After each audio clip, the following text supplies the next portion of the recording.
जय Hind and hello guys, स्वागत है आपका आपके अपने यूट्यूब चैनल ज्ञानदेह होस्ट में। एंड इस वीडियो के अंदर आपको बताने वाला हूँ रेल कोच फैक्ट्री यानी कि RCF कपूरथला अप्रेंटिस भर्ती 2026 ऑनलाइन फॉर्म के बारे में कि कैसे आपको 734 पोस्ट का फॉर्म फिलअप करना है। इस वीडियो के अंदर आपको कंप्लीट जानकारी दी जाएगी जिससे कि आप इस फॉर्म को बिना किसी मिस्टेक के भर पाएंगे। तो चलिए शुरू करते हैं।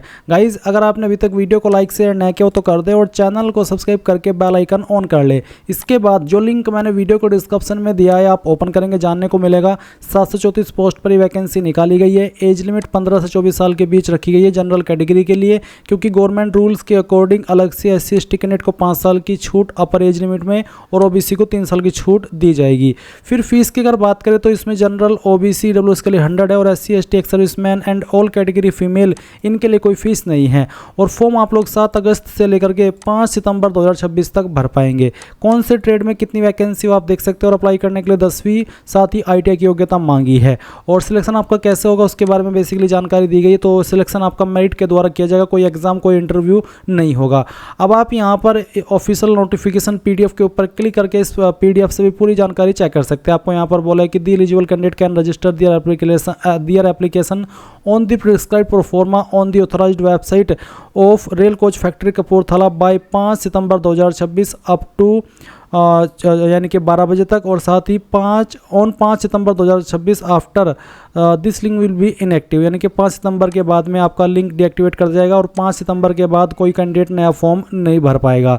तो आपने यहाँ पर सभी जानकारी डबल चेक कर लेनी है। अगर आप इसमें एलिजिबल है सभी जानकारी जानने के बाद और आप ये फॉर्म भरना चाहते हैं तो इंपॉर्टेंट लिंक के सेक्शन से अप्लाई ऑनलाइन लिंक ओपन करेंगे। अब आपके सामने यहाँ पर कुछ ऐसा इंटरफेस आ जाएगा। बेसिकली ये आपका अप्लाई पोर्टल है जहाँ से आपको फॉर्म अप्लाई करना है। तो आप यहाँ पर इसमें ओके कर दीजिए कि यहाँ 5 सितंबर 2026 तक मैं फॉर्म भर सकता हूँ एंड फी पेमेंट में मैं 8 सितंबर 2026 तक कर सकता हूँ। तो आप ओके करिए और उसके बाद में रेल कोच फैक्ट्री इसके ऊपर क्लिक कीजिए। अब आप यहाँ पर टिक कीजिए और कंटिन्यू के ऊपर क्लिक कर दीजिए। इसमें गाइज आपको यहाँ पर पहले रजिस्टर होना है। तो आप क्या करेंगे, रजिस्टर इसके ऊपर क्लिक कीजिए और यहाँ से कंटिन्यू कर दीजिए। अब आप आपका नंबर डालिए जो कि आप रजिस्टर करना चाहते हैं और फिर ईमेल ID डालिए। ईमेल ID दोबारा डाल करके वेरीफाई कीजिए और सबमिट कर दीजिए। अब आपके नंबर के ऊपर एक OTP सेंड किया गया है, वो OTP आप यहाँ पर डाल दीजिए और वेरीफाई OTP इसके ऊपर क्लिक करके इसको वेरीफाई कर दीजिए। अब आपको बोला है कि आप यहाँ पर एक पासवर्ड बनाएंगे अपनी मर्जी से। तो पासवर्ड आपका कैसा उसका आप डेमो भी देख लीजिए। पासवर्ड के अंदर इंग्लिश का कैपिटल लेटर होना चाहिए, जैसे कि मैं आपको दिखाता हूँ। एक स्मॉल लेटर होना चाहिए, एक स्पेशल कैरेक्टर और साथ ही डिजिट। कुछ इस तरह का पासवर्ड आपको बनाना है जिसका डेमो मैंने यहाँ पर आपको दे करके दिखाया है। तो आप यहाँ पर दिए गए डेमो के अकॉर्डिंग एक पासवर्ड बनाएंगे। उस पासवर्ड को दोबारा डाल करके आप यहाँ पर वेरीफाई कर लेंगे एंड देन आप यहाँ पर सबमिट के ऊपर क्लिक करेंगे। जैसे आप सबमिट करेंगे तो आप देखेंगे कि आपका रजिस्ट्रेशन सक्सेसफुल हो चुका है और आपको यहाँ पर नंबर भी मिल चुका है आपका एप्लीकेशन का। ये आप नोट कर लीजिए या फिर स्क्रीनशॉट ले लीजिए, वैसे ही आपको मैसेज के माध्यम से भी सेंड कर दिया गया है। अब आप क्या करेंगे, अब आप यहाँ से ओके कर देंगे और ओके करने के बाद में यहाँ पर आप अगेन इसके ऊपर टिक करेंगे। कंटिन्यू इसके ऊपर क्लिक करके जो अभी आपको रजिस्ट्रेशन नंबर मिला है वो यहाँ पर डाल दीजिए या फिर फ़ोन नंबर के माध्यम से भी आप लॉगिन हो सकते हैं। और जो पासवर्ड अभी आपने अपनी मर्जी से बनाया हो पासवर्ड यहाँ पर डालिए, कैप्चा कोड फिल कीजिए और लॉगिन के ऊपर क्लिक कीजिए। अब आपको अगेन आपके नंबर के ऊपर एक OTP सेंड किया है, वो OTP आप यहाँ पर डाल दीजिए और लॉगिन के ऊपर क्लिक कीजिए। अब आप देखेंगे कि आप यहाँ पर इसमें लॉगिन हो चुके हैं। आपके सामने इंस्ट्रक्शंस है। आप यहाँ पर डिटेल्ड एडवर्टाइजमेंट रीड करना चाहते हो इसके ऊपर क्लिक करके इसको कर सकते हैं। आपके सामने ऑफिशियल नोटिफिकेशन आ जाएगा। फिर आप नीचे की तरफ आएंगे या रीड द इंस्ट्रक्शंस, इसके ऊपर टिक करके प्रोसीड के ऊपर क्लिक कर देंगे। अब आपको यहाँ पर आपकी जो बेसिक डिटेल है वो फिल करनी है। तो यहाँ पर गाइज सबसे पहले आपको आपका आधार नंबर फिल करना है, जो भी आपका आधार नंबर है। उसके बाद में पैन नंबर, तो अगर आपका पैन कार्ड बना हुआ है तो आप पैन नंबर डाल देंगे, नहीं बना हुआ है तो आप चाहे तो उस ऑप्शन को खाली छोड़ सकते हैं। फिर जो भी आपका फर्स्ट नेम है 10th के सर्टिफिकेट के अकॉर्डिंग वो आप फिल करेंगे। अपना मिडिल नेम डालेंगे और लास्ट नेम डाल देंगे। मैं आपको बता दूं कि फर्स्ट नेम होना अनिवार्य है, मिडिल नेम लास्ट नेम अगर नहीं भी है तो कोई इशू वाली बात नहीं है। उसके बाद आप यहाँ पर फादर का जो फर्स्ट नेम है वो एंटर कर देंगे, मिडिल नेम डालेंगे और लास्ट नेम भी यहाँ पर इस प्रकार से डाल देंगे। इसके बाद यहाँ पर आती है कैटेगरी, तो जो भी आपकी कास्ट कैटेगरी है जैसे कि जनरल OBC SC/ST वो आपको सिलेक्ट कर लेनी है। मैं आपको बता दूं जनरल OBC WS के लिए 100 रुपये फीस है। SC/ST and all category female इनके लिए कोई फीस नहीं है। अब आप यहाँ से आपका जेंडर सेलेक्ट कर लेंगे। फिर यहाँ पर बताएंगे कि आप इसमें एक्स सर्विसमैन है, वार्ड ऑफ एक्स सर्विसमैन, यानी कि जिस फैमिली में कोई गवर्नमेंट जॉब में था उस फैमिली पुलिस से बिलोंग करते हैं तो वार्ड ऑफ एक्स सर्विसमैन, खुद एक्स सर्विसमैन है तो एक्स सर्विसमैन, और अगर आप इनसे कोई रिलेटेड नहीं है तो आप नो कर देंगे। फिर आप यहाँ पर बताएंगे are you a person with disability, यानी कि आप विकलांग हैं, अगर हाँ तो यस, नहीं तो आपको नो करना है। इसके बाद आपको डेट ऑफ बर्थ बतानी है, तो यहाँ पर आप कैलेंडर के ऊपर क्लिक कीजिए और जो भी आपका बर्थ का ईयर है वो आपको सेलेक्ट करना है, फिर मंथ और उसके बाद में डे, तो आपकी डेट ऑफ बर्थ यहाँ पर आ जाएगी इस प्रकार से, जैसे कि मैंने आपको यहाँ पर फिल करके दिखाई है। तो इस प्रकार से आप इसको भर सकते हैं और आपकी उम्र 5 सितंबर 2026 तक कितनी होती है वो भी आप यहाँ पर देख सकते हैं। अगर आप इसमें कोई चेंजेस करना चाहें तो वो भी इस तरह से कर सकते हैं, जैसे कि मैं आपको यहाँ पर दिखा रहा हूँ। इसके बाद आप नीचे की तरफ आएंगे और देखेंगे choose trade ITI only NCVT। इसमें बोला है कि अगर आपकी ITI NCVT से है तो ही इसमें आप अप्लाई करने के लिए एलिजिबल है, तो आपको बताना है कि इनमें से आपने किस ट्रेड में ITI की है, NCVT के द्वारा वो होनी चाहिए। फिर पूछे whether matric passed with science subject, क्या आपने 10वीं साइंस सब्जेक्ट से की है, तो मैं यहाँ पर यस कर देता हूँ कि हाँ मैंने की है। उसके बाद matric passed from school board situated in which state, यानी कि जो आपने 10वीं की है वो आपकी 10वीं कौन सी स्टेट से आपने की है, आपका स्कूल कॉलेज कौन सी स्टेट में सिचुएटेड था, स्थित था, वो आप सिलेक्ट करेंगे। उसके बाद ITI पास्ट, ITI आपने कौन सी स्टेट से पास की है वो स्टेट भी आपको यहाँ पर सिलेक्ट कर लेनी है। इसके बाद नीचे की तरफ आइडेंटिफिकेशन मार्क फर्स्ट में आप बताएंगे आपकी बॉडी के ऊपर ऐसा निशान जिससे आपकी बॉडी के ऊपर बॉडी की पहचान होती है, ये निशान आपकी बॉडी के ऊपर कहीं पर भी हो सकता है, तो आप यहाँ पर उसके बारे में लिख देंगे।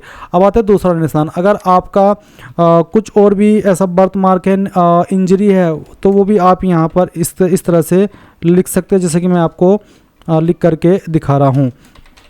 मैं यहाँ पर इसको इंग्लिश में लिख रहा हूँ, आप चाहे तो हिंदी में भी लिख सकते हैं। एंड अगर नहीं है आपकी बॉडी के ऊपर एक से ज़्यादा निशान, तो आप दूसरे में नो मार्क लिख देंगे। उसके बाद आपसे पूछा कि आप RCF एम्प्लॉई है क्या, या फिर जिस फैमिली में रेल कोच फैक्ट्री के अंदर पहले से काम करते हैं उस फैमिली से आप इस फॉर्म को भर रहे हैं, अगर हाँ तो यस, नहीं तो आप नो करेंगे। और नो करने पर यहाँ पर आपको बोला है एम्प्लॉयमेंट एक्सचेंज डिटेल, यानी कि जो रोजगार कार्यालय होता है उसके अंदर आपका रजिस्ट्रेशन होना चाहिए, तो जहाँ पर भी आपने रजिस्ट्रेशन कराया हुआ है उसका जो नंबर है वो आप यहाँ पर डालेंगे और कौन सी स्टेट के अंदर कराया है वो स्टेट भी आप सिलेक्ट कर लेंगे। अब अगर ये आपका नहीं है तो आप अप्लाई करने के लिए एलिजिबल नहीं है, इसलिए आप अभी भी ऑनलाइन वे में इसको करा सकते हैं। जिस भी स्टेट से है उस स्टेट की जो MP रोजगार पोर्टल है उसके ऊपर जाइए, रजिस्ट्रेशन कीजिए और जो नंबर मिलेगा वो यहाँ पर डाल दीजिए और स्टेट यहाँ पर सिलेक्ट करके अब आप यहाँ पर नीचे सेव करेंगे और नेक्स्ट के ऊपर क्लिक कर देंगे। नाउ आपके सामने यहाँ पर क्वालिफिकेशन का सेक्शन आ चुका है। तो सबसे पहले 10वीं की इन्फॉर्मेशन भरेंगे, 10वीं के नंबर आपके परसेंटेज में है या CGPA में। अगर CGPA तो आपको डायरेक्ट CGPA डालनी है, परसेंटेज ऑटोमेटिकली कैलकुलेट कर ली जाएगी। अगर परसेंटेज में है तो आप यहाँ पर इसमें परसेंटेज सेलेक्ट कर लेंगे और उसके बाद में आपको यहाँ पर जो आपके टोटल नंबर है वो डाल देने हैं। मैक्सिमम मार्क्स में कितने नंबर आपको आए थे वो आप यहाँ पर डाल देंगे, परसेंटेज आपकी कैलकुलेट कर ली जाएगी। और फिर ITI की जानकारी देनी है, ITI के नंबर परसेंटेज में, CGPA जिसमें भी है वो आप सिलेक्ट करेंगे। अगर परसेंटेज तो बताना है दोनों ईयर के मिला करके आपके कितने नंबर है, मैं डेमो के लिए डाल रहा हूँ, आप आपके रियल टोटल नंबर यहाँ पर डालेंगे। फिर कितने नंबर आपको उसमें से आए थे वो आप यहाँ पर डाल देंगे एंड परसेंटेज आपकी कैलकुलेट कर ली जाएगी।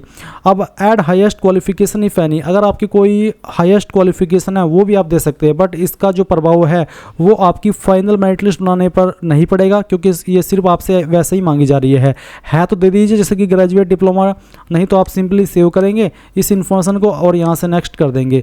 इसके बाद एड्रेस की जानकारी आएगी, तो जो भी आपका एड्रेस है वो आप यहाँ पर डाल दीजिए। मैं ये फॉर्म डेमो के लिए भरा हूँ तो मैं यहाँ पर डेमो लिख देता हूँ, बट आप आपका रियल एड्रेस डालेंगे। एड्रेस लाइन 1, 2, 3 के अंदर स्टेट यहाँ से अपनी सिलेक्ट कर लेंगे, डिस्ट्रिक्ट आपकी जो भी है वो सिलेक्ट करेंगे और अपना पिन कोड भी यहाँ पर डाल देंगे।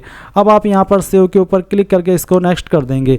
फिर आएगा फोटो सिग्नेचर, इसमें बोला है कि फोटो का साइज 20 से 50 KB और सिग्नेचर का साइज 10 से 20 KB के बीच में रहना चाहिए। तो अब चूज फाइल इसके ऊपर क्लिक कीजिए, जहाँ पर भी आपकी फ़ोटो फाइल है सेलेक्ट कीजिए, ओपन कीजिए। आपको बोला है कि जो आपका फ़ोटो है उसकी जो विड्थ है यानी कि चौड़ाई 250 पिक्सल हो और हाइट 350 पिक्सल होनी चाहिए कम से कम। तो चलिए हम यहाँ पर दिए गए साइज़ के अकॉर्डिंग जो हमारा फ़ोटो है वो सिलेक्ट करेंगे। मैंने फ़ोटो पहले से बनाया हुआ है, मैंने यहाँ पर सिलेक्ट कर लिया। अब आपको यहाँ पर सिग्नेचर अपलोड करना है, तो जहाँ पर भी आपके सिग्नेचर की फाइल है वो आपको सेलेक्ट करना है, ओपन करना है। आपका सिग्नेचर इस तरह से आ जाएगा और आपको बोला है सिग्नेचर आपका ब्लू बॉल पॉइंट पेन के द्वारा होना चाहिए। और अब यहाँ पर आप नेक्स्ट कर दीजिए।